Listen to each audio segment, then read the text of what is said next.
3, 2, 1. Audio Jungle. Audio Jungle.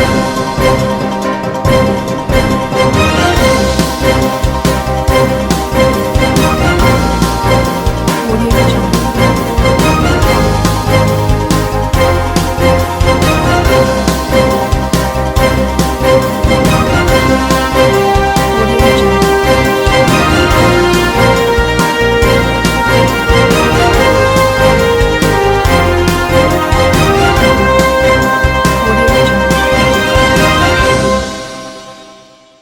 नमस्कार, मैं हूं नरेश राघानी और आप देख रहे हैं हॉराइजन न्यूज। Audio Jungle. रक्षा मंत्री राजनाथ सिंह की भेजी चादर ख्वाजा के दरपेश। रक्षा मंत्री ने अपने संदेश में उर्स में आने वाले सभी जायरीनों और देशवासियों को दी शुभकामनाएं। महान सूफी संत ख्वाजा मोइनुद्दीन हसन चिश्ती का 810वां सालाना उर्स अजमेर में बड़ी शान और शौकत के साथ जारी है। उर्स के दौरान जुम्मे के रोज देश के रक्षा मंत्री राजनाथ सिंह के द्वारा भेजी गई चादर ख्वाजा गरीब नवाज के आस्थाने में पेश की गई। रक्षा मंत्री की चादर लेकर दरगाह कमेटी के नायब सदर मुनव्वर खान दरगाह के आस्थाने पहुंचे। इस दौरान उनके साथ दरगाह कमेटी से जुड़े कई पदाधिकारी भी मौजूद रहे। मुनव्वर खान ने राजनाथ सिंह द्वारा भेजी गई चादर आस्थाने में पेश करने के साथ ही बुलंद दरवाजे पर रक्षा मंत्री राजनाथ सिंह द्वारा भेजे गए संदेश को भी पढ़कर सुनाया। उन्होंने बताया कि चादर पेश कर देश में अमन चैन भाईचारे और देश की तरक्की के लिए दुआ की गई है। साथ ही कोविड महामारी से देश को निजात मिले इसके लिए भी ख्वाजा साहब से विशेष दुआ मांगी गई। अपने संदेश में रक्षा मंत्री राजनाथ सिंह ने कहा कि हर्ष का विषय है कि महान सूफी संत ख्वाजा मोइनुद्दीन चिश्ती जी के 810वें उर्स का भव्य आयोजन किया जा रहा है, जिसमें देश विदेश के श्रद्धालु भाग लेने के लिए अजमेर शरीफ पहुंच रहे हैं। ख्वाजा साहब ने दुनिया को आपसी भेदभाव भुलाकर सौहार्दपूर्ण जीवन जीने का संदेश दिया। उर्स में सभी धर्म एवं संप्रदाय के लोग श्रद्धा भाव से शामिल होते हैं। 810वें उर्स के पावन अवसर पर सभी देशवासियों को अपनी शुभकामनाएं देता हूं और अपने प्रतिनिधियों के माध्यम से ख्वाजा साहब की दरगाह पर अकीदत के पुष्प एवं चादर पेश करता हूं। अलवरगेट थाना पुलिस ने गुर्जर धरती इलाके से एक आरोपी को 2 अवैध बंदूक व 26 कारतूस सहित किया गिरफ्तार। आरोपी के खिलाफ पूर्व में 13 आरपीजीओ और 376 के मामले भी हैं लंबित। पुलिस अधीक्षक विकास शर्मा द्वारा समय समय पर अवैध हथियार रखने वाले आपराधिक प्रवृत्ति के लोगों के विरुद्ध कार्रवाई के लिए निर्देशित किया जाता रहा है। इसी कड़ी में आईपीएस विकास सांगवान व दक्षिण व्रत अधीक्षक मुकेश सोनी के निर्देशन में टीम गठित कर अवैध हथियार रखने वाले लोगों के विरुद्ध कार्रवाई शुरू की गई, जिसमें अलवरगेट थाना प्रभारी Ramendra Singh Hada, head constable Rajpal Singh, constable Babulal, Himmat Narayan और कुलदीप सिंह ने मुखबिर की सूचनाओं को संकलन कर गुर्जर धरती इलाके से योगेश कुमार उर्फ मूलिया उर्फ कबूतरबाज को गिरफ्तार कर उसके कब्जे से 2 अवैध बंदूक और 26 जिंदा कारतूस बरामद किए हैं। घटना की जानकारी देते हुए अलवरगेट थाना प्रभारी रमेंद्र सिंह हाड़ा ने बताया कि आरोपी योगेश उर्फ मूलिया के विरुद्ध पूर्व में आईपीसी की धारा 376 और 13 आरपीजीओ में मुकदमे लंबित हैं। आरोपी आदतन अपराधी है जिसके खिलाफ लगातार शिकायतें मिलती रही हैं। फिलहाल आरोपी को गिरफ्तार कर आर्म्स एक्ट में मुकदमा दर्ज कर गहनता से अनुसंधान किया जा रहा है।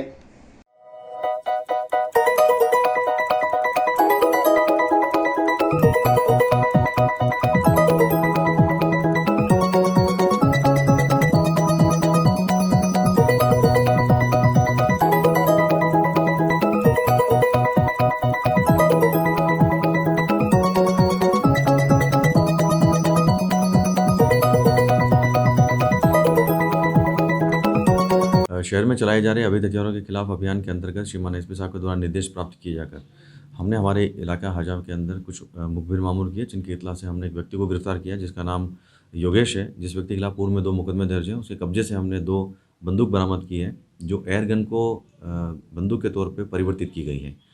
उसके अंतर्गत हमने उसकी जब तलाशी ली गई तो उस तलाशी में हमें 29 राउंड भी बरामद किए गए हैं। अन्वेषण किया जा रहा है कि इसने ये सारी चीज़ें कहाँ से प्राप्त की हैं। क्या बताया कैसे इस व्यक्ति ने ये सारी चीज़ें जो इसने बरामद की करवाई है, तो वो सारी चीज़ें इसने इस चीज़ में प्रयोग ली थी कि शिकार करने के लिए। किस तरह से बनाई गई? इसने यूट्यूब के चैनल पर देख के और ये देखा कि एक एयर गन किस तरह से गन में परिवर्तित होती है। उसके खिलाफ 2 मुकदमे दर्ज हैं। एक तो 13 आरपीओ का मुकदमा दर्ज है, दूसरा इस पर 376 का मुकदमा दर्ज है। पाकिस्तान लीग क्रिकेट मैच पर ऑनलाइन सट्टा लगवाते हुए एक आरोपी गिरफ्तार। जेपी नगर निवासी सटोरिये शुभम विजयवर्गीय को गिरफ्तार कर 60 लाख रुपए के हिसाब की डायरिया की जब्त। पुलिस अधीक्षक विकास शर्मा के द्वारा जुआ सट्टे के विरुद्ध सख्त रुख अपनाते हुए कार्रवाई करने के लिए सभी थाना प्रभारियों को निर्देशित किया गया है। इसी के तहत आईपीएस विकास सांगवान और दक्षिण व्रत अधीक्षक मुकेश सोनी के निर्देशन में अलबरगेट थाना पुलिस की टीम का गठन किया गया।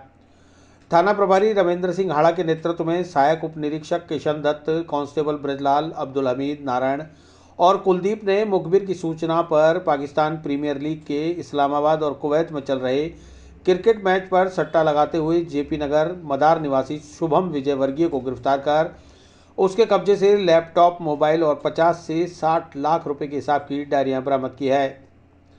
बहरहाल अभियुक्त को सट्टे के आरोप में गिरफ्तार कर गहनता से अनुसंधान किया जा रहा है।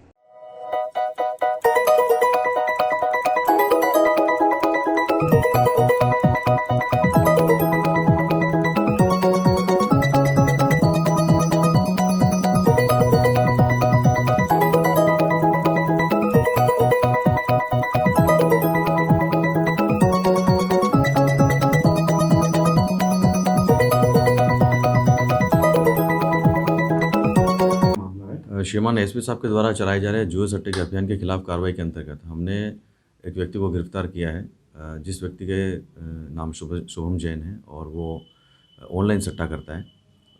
इस्लामिक लीग जो चल रही है उसके आधार पर उसने इस्लामाबाद और क्वेटा में जो मैच चल रहा है उस मैच के अंतर्गत उसने ऑनलाइन सट्टा क्रिकेट का कर रहा था। सर कितना अमाउंट? कम से कम 50 से 60 लाख का इसके पास में अमाउंट तो नहीं मिला, लेकिन इसके हिसाब की डायरियाँ इसके पास में मिली है। वो हमने डायरियां बरामद की है और कौन कौन व्यक्ति इसमें लिप्त है उस पर अनुसंधान जारी है। भाजपाइयों पर हुए लाठीचार्ज के विरोध में प्रदेश नेतृत्व के आह्वान पर महिला मोर्चा का उग्र प्रदर्शन। भारतीय जनता पार्टी महिला मोर्चा शहर व देहात ने जिला मुख्यालयों पर फूंका मुख्यमंत्री अशोक गहलोत का पुतला। रीट 2021 पेपर लीक प्रकरण में भारतीय जनता पार्टी के प्रदेशाध्यक्ष सतीश पूनिया के नेतृत्व में भाजपा युवा मोर्चा द्वारा 1 फरवरी को जयपुर में मुख्यमंत्री अशोक गहलोत को ज्ञापन देने जाते वक्त भाजपा कार्यकर्ताओं पर पुलिस द्वारा किए गए लाठीचार्ज के विरोध में भारतीय जनता पार्टी प्रदेश नेतृत्व के आह्वान पर प्रदेश भर के समस्त जिला मुख्यालयों पर रोजाना विभिन्न मोर्चों के द्वारा विरोध प्रदर्शन किए जा रहे हैं। इसी कड़ी में शुक्रवार को भारतीय जनता पार्टी महिला मोर्चा द्वारा लाठीचार्ज प्रकरण की निंदा करते हुए प्रदेश के समस्त जिला मुख्यालयों पर उग्र प्रदर्शन करते हुए मुख्यमंत्री अशोक गहलोत का पुतला जलाकर आक्रोश जताया गया। भारतीय जनता पार्टी महिला मोर्चा शहर व देहात की समस्त पदाधिकारी व कार्यकर्ता जिला कलेक्ट्रेट पहुंची और गहलोत सरकार की सरपरस्ती में हुए पेपर लीक प्रकरण की सीबीआई जांच कराने की मांग करने के साथ ही जयपुर में प्रदर्शन कर रहे भाजपाइयों पर किए हुए लाठीचार्ज की घोर निंदा करते हुए गहलोत का पुतला फूंका। इस मौके पर भाजपा महिला मोर्चा की जिलाध्यक्ष भारती श्रीवास्तव, देहात अध्यक्ष मुकेश कंवर राठौड़, विधायक अनीता बघेल, प्रदेश महामंत्री सरिता गैना ने बताया कि जिस तरह से कांग्रेस सरकार के राज में युवाओं और बेरोजगारों के हकों पर कुठाराघात हो रहा है, साल भर तक परीक्षा की तैयारी करने के बाद अभ्यर्थियों को पता चलता है कि उनकी मेहनत पर सरकार के ही कुछ मंत्रियों और अधिकारियों की कारगुजारियों के चलते पानी फिर गया है, क्योंकि उन्होंने अपने जमीर को पैसों में बेचकर पेपर आउट करा दिया। ऐसे में उन पर क्या गुजरती होगी यह अशोक गहलोत को सोचना चाहिए। उस पर भी लोकतंत्र की आवाज़ को कुचलने का प्रयास राजस्थान पुलिस के द्वारा किया गया, जिसकी भाजपा पुरजोर निंदा करती है। शांतिपूर्ण तरीके से रीट परीक्षा में की गई धांधली की जांच कराने की मांग कर रहे भाजपा कार्यकर्ताओं पर लाठियां बरसाकर दमनात्मक कार्रवाई की गई। इस लाठीचार्ज में भाजपा के 35 से ज़्यादा कार्यकर्ता घायल हो गए, जबकि 3 की हालत नाजुक बनी हुई है। ऐसे में मुख्यमंत्री को अपने पद पर बने रहने का कोई हक नहीं है। महिला मोर्चा पदाधिकारियों ने कलेक्ट्रेट के बाहर जमकर नारेबाजी करते हुए मुख्यमंत्री अशोक गहलोत के पुतले को जलाकर अपने आक्रोश का इजहार किया।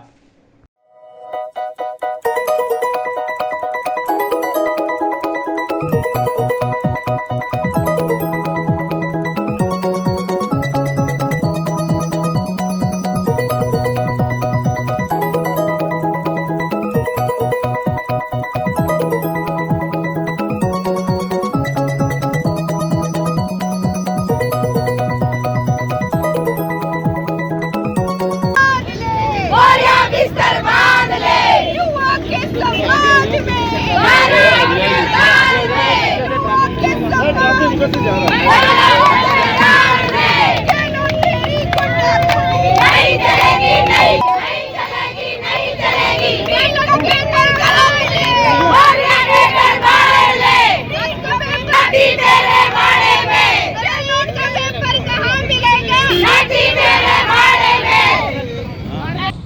आज हम महिला मोर्चा की तरफ से यहाँ पर रीट की परीक्षा में जो पेपर लीक हुआ उसके उपलक्ष्य में यहाँ पर धरना देने के लिए उपस्थित हुए हैं, क्योंकि अभी 3 दिन पहले हमने हमारे प्रदेश अध्यक्ष आदरणीय सतीश जी पूनिया के नेतृत्व में जयपुर में धरना दिया था सीमा हाउस पे, जहाँ पर इस सरकार की प्रशासन ने इस बुरी तरह से युवा मोर्चा के कार्यकर्ताओं को पीटा, लाठियाँ मारी, यहाँ तक कि महिलाओं को भी नहीं छोड़ा, महिलाओं पर भी लाठियाँ बरसाई गई, और वो भी ऐसे अंग्रेज़ों के ज़माने की तरीके से घुड़सवारियों को बुलाकर और उनको खदेड़ा गया। हम जहाँ पर शांतिपूर्ण प्रदर्शन करने गए थे वहाँ पर उन्होंने इस तरीके का व्यवहार महिलाओं और युवाओं के साथ किया। जब सरकार, कांग्रेस की सरकार ने बोर्ड अध्यक्ष जालोरी जी को बर्खास्त कर ये स्वीकार कर लिया है कि उन्होंने रीट के परीक्षा में गड़बड़ी करी है, पेपर लीक हुआ है, तो फिर उनको सीबीआई जांच करवाकर दूध का दूध पानी करने में क्या परेशानी हो रही है, क्यों वो इस तरह का व्यवहार कर रहे हैं। रोज़ हर दिन हर ज़िले में कहीं ना कहीं महिलाओं के साथ बलात्कार हो रहा है, यहाँ तक कि मूंग बधिर बच्ची को भी नहीं छोड़ा जा रहा है। ये हमारी पार्टी की एमपी, उनके ऊपर तक आक्रमण हुआ है। इस तरह के हर जगह कुछ ना कुछ कार्य हो रहे हैं, दुर्घटनाएं हो रही हैं, उसके बावजूद भी प्रशासन, सरकार, गहलोत जी इतनी आराम से सो रहे हैं। वो क्यों नहीं जाग रहे हैं, क्यों नहीं प्रशासन और ये सब इस पर काम कर रहे हैं, क्यों नहीं इनके लिए कुछ किया जाए। और सीबीआई जांच कराने में कहाँ दिक्कत हो रही है। यदि वो सच्चे हैं और उनको वो स्वीकार कर रहे हैं कि जालोरी जी को उनको बर्खास्त करके, तो उनको सीबीआई जांच करवा लेनी चाहिए। देखिए, मेरे मीडिया भाइयों के द्वारा सभी को पता चल रहा है जिस तरह आज हमारे बच्चों के साथ में खिलवाड़ ये सरकार कर रही है, ना तो उनको रोजगार दे रही है, और जब ये पेपर देने जाते हैं और नीट की तैयारी करते हैं, और पता होना चाहिए किस मुसीबत से बच्चों ने तैयारी करके और पैसा जोड़ के फीस भरी है, और आज जब पेपर देने जाते हैं तो मालूम पड़ता है इस निकम्मी सरकार ने उस पेपर को ही लीक कर दिया है, जो कि बेच दिया है लोगों को। तो ऐसी सरकार जो पेपर बच्चों के बेचने से भी नहीं बाज आ रही है, बच्चों के साथ खिलवाड़ कर रही है, इस चीज़ को लेकर आज हम लोगों ने अशोक गहलोत निकम्मी सरकार के लिए अजमेर शहर और जिला देहात दोनों की तरफ से, महिला मोर्चा की तरफ से, हमारे माननीय सतीश पूनिया जी और अलका मुद्रा जी के महिला मोर्चा और प्रदेश अध्यक्ष के नेतृत्व में यहाँ पर ज्ञापन दिया है। और हम सरकार को बता देना चाहते हैं कि कम से कम महिलाओं पे भी अत्याचार आप कर रहे हो, बच्चों पे भी कर रहे हो, बच्चों को पेपर देने में भी आप नहीं छोड़ रहे हो, इस पेपर को भी आप लोग लीक कर रहे हो। तो इस चीज़ के लिए हमने मांग करी है कि इस परीक्षा को रद्द कर दिया जाए, और जो आपने ये लीक कराया और जिन ने इसमें धांधलेबाजी करी है उन सबको सजा मिलनी चाहिए, क्योंकि सरकार भ्रष्ट है, ये बिल्कुल नाकामी सरकार है और नाकारा सरकार है। तो इसको हम कैसे भी करके हटा के रहेंगे। इस संदेश के साथ हम लोग यहाँ पर ज्ञापन भी देने आए हैं और आज हमने पुतला भी जलाया। राज्य सरकार के गृह विभाग ने जारी की नई कोरोना गाइडलाइन। रात्रि कर्फ्यू सहित धार्मिक स्थलों पर लगी पाबंदी हटाई, किसी भी समारोह में शामिल हो सकेंगे 250 लोग। राजस्थान सरकार के गृह विभाग के अतिरिक्त मुख्य सचिव अभय कुमार ने शुक्रवार सुबह एक नई गाइडलाइन जारी कर कोरोना नियमों के तहत कई संशोधन किए हैं, जिसके तहत अब प्रदेश में किसी भी सार्वजनिक, सामाजिक, राजनीतिक, खेलकूद, मनोरंजक, शैक्षणिक, सांस्कृतिक, धार्मिक समारोह के आयोजन में 250 लोग शामिल हो सकेंगे। जिला कलेक्टर अंशदीप ने गाइडलाइन की जानकारी देते हुए बताया कि किसी भी समारोह के आयोजन के दौरान सामाजिक दूरी की सुनिश्चितता, कोविड उपयुक्त व्यवहार जैसे double dose vaccination, no mask no entry, screening और सैनिटाइजेशन की पालना सुनिश्चित की जाएगी। इसके साथ ही धार्मिक स्थलों को खोले जाने पर लागू प्रतिबंधों को भी हटाकर समस्त धार्मिक स्थलों पर फूल, माला, प्रसाद, चादर व अन्य पूजन सामग्री ले जाने की अनुमति प्रदान कर दी गई है। संशोधित गाइडलाइन में पूरे प्रदेश में रात्रि 11 बजे से सुबह 5 बजे तक लागू कर्फ्यू को भी हटा लिया गया है। यह आदेश 5 फरवरी से लागू होंगे। आज देखिए, अभी नई गाइडलाइन आई है। कोविड की स्थिति को देखते हुए जो सरकार ने गाइडलाइन निकाली है उसके अंदर और रिलैक्सेशन दिया गया है। जहाँ तक कि धार्मिक जो संस्थाएं हैं उसके ऊपर जो खोलने की लिमिट लगा रखी थी वो लिमिट हटाई जा चुकी है। नाइट कर्फ्यू भी है, उसको भी हटाया जा चुका है।